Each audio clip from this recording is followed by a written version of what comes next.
This video deals with the three types of generals available to an army in DBR. They are a Commander-in-Chief or CNC, a Sub-General, and an Allied General or Ally. Every army must have a Commander-in-Chief or CMC. Each general, including the Commander-in-Chief, is responsible for a command. A command consists of elements described in a player's army list. The elements must be allocated to one of the three types of generals. All elements and generals must be assigned to commands.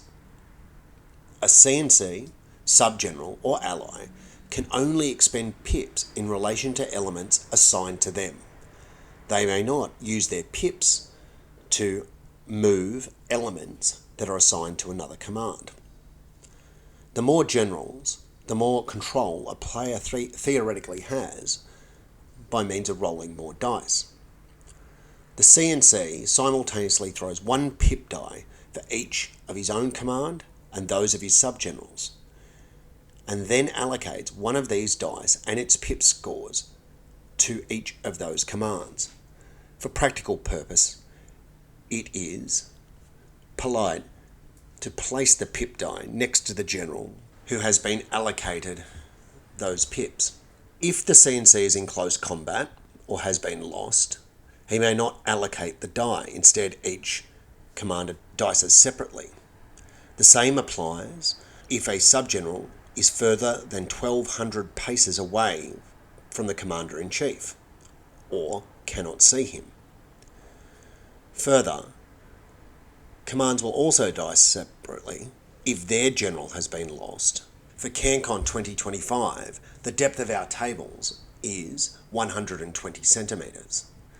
1,200 paces is 144 centimetres.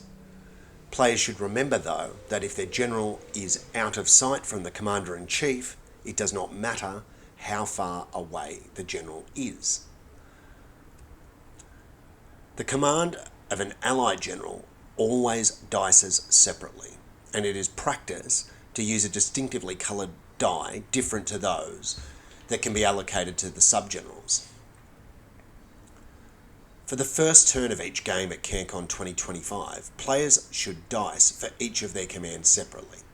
This is because some weather results mean that the dice cannot be allocated by the CNC, but the players do not know what the weather is until they dice for the first turn.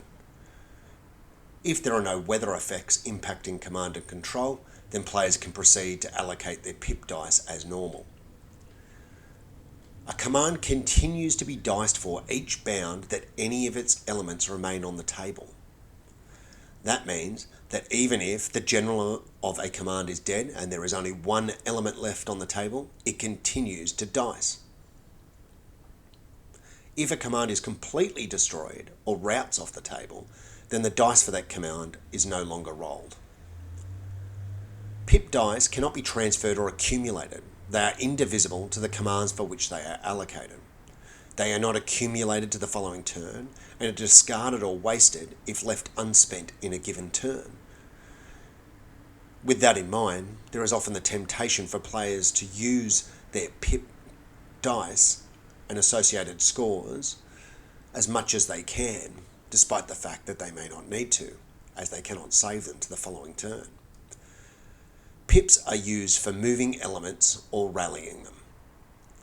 No PIPs are used for shooting or for the purpose of combat, save as to move into that combat.